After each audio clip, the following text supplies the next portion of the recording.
The Michigan wilderness was silent, colder than usual, and wrapped in a thick fog. Trees stood tall, their bark damp with rot, and the ground was soft as if hiding something alive beneath. It had been weeks since the news first whispered of a mysterious fungal outbreak, but most people ignored it, dismissing it as just another urban legend. Far from civilization, a man named Ernie, a loner who lived deep in the woods, noticed strange changes in the air. Mushrooms the size of a child's head sprouted overnight on the trunks of trees. Dark veins spread across the bark like a disease, and the air carried a pungent, earthy smell. Ernie had always trusted the land to guide him, but this time the land was warning him. He began coughing violently, spitting out something black. His reflection in the cracked mirror showed spores glittering in his beard and around his eyes. Fear gripped him, but it was already too late. The infection had chosen him as its first vessel. That night, screams echoed from his cabin, followed by silence. When dawn came, only a hollow shell of Ernie remained, his skin fused with fungal growth, his eyes glassy and lifeless. The spore had awakened. Part 2, The Travelers. Miles away, Anna and her husband Bill drove down the deserted backroads of Michigan. The radio played static more than music, interrupted occasionally by emergency broadcasts. They had been trying to escape the chaos of the cities, where people dropped dead in the streets, consumed by mysterious spores that bloomed inside their lungs. Bill kept his hands tight on the steering wheel. His knuckles were pale, his face lined with exhaustion. Anna glanced at him, her eyes shadowed with fear but softened by love.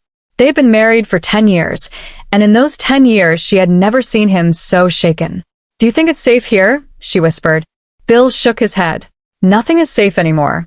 But at least it's quiet." As they drove deeper into the woods, they spotted something lying in the road. A deer, its body split open, fungus growing from its ribcage like grotesque flowers.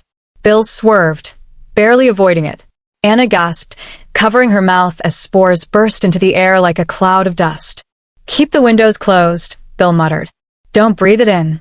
They didn't realize it yet, but the spores had already marked them. Part 3, The Strangers. Not far from where Anna and Bill traveled, a man named Freeman, a survivalist, had turned his home into a fortress. He believed the government had unleashed this fungus as some sort of bioweapon, and he was determined not to become another victim. His basement was stacked with canned food, bottled water, and weapons. But Freeman's paranoia grew worse.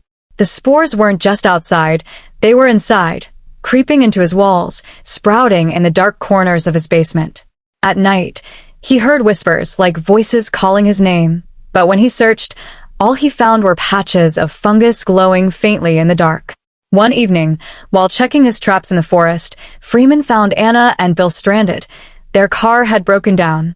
He reluctantly offered them shelter. Anna was grateful, but Bill remained suspicious of Freeman's twitchy behavior. That night, Freeman revealed his theory. The spore isn't just a fungus, it's alive.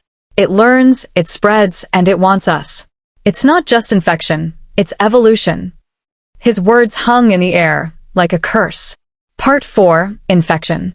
Days passed, and the three of them tried to survive together. But the fungus was patient.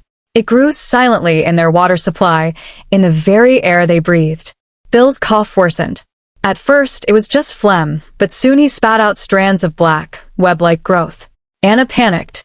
She begged Freeman to help her husband, but Freeman only shook his head. Once the spore takes root, there's no going back. Bill began hearing voices. At night, he whispered in his sleep, words that weren't his own. Anna lay beside him, trembling as she listened to the sound of something moving beneath his skin, writhing as though alive. One evening, Bill staggered outside, choking and screaming.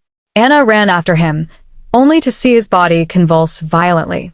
His chest burst open, spores shooting into the sky in a glittering cloud. Anna fell to her knees, screaming, while Freeman dragged her away. Bill was gone. Part 5, Transformation. Anna's grief turned to numbness.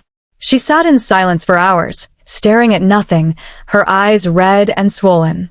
Freeman tried to convince her that survival was all that mattered now. But Anna knew something was wrong.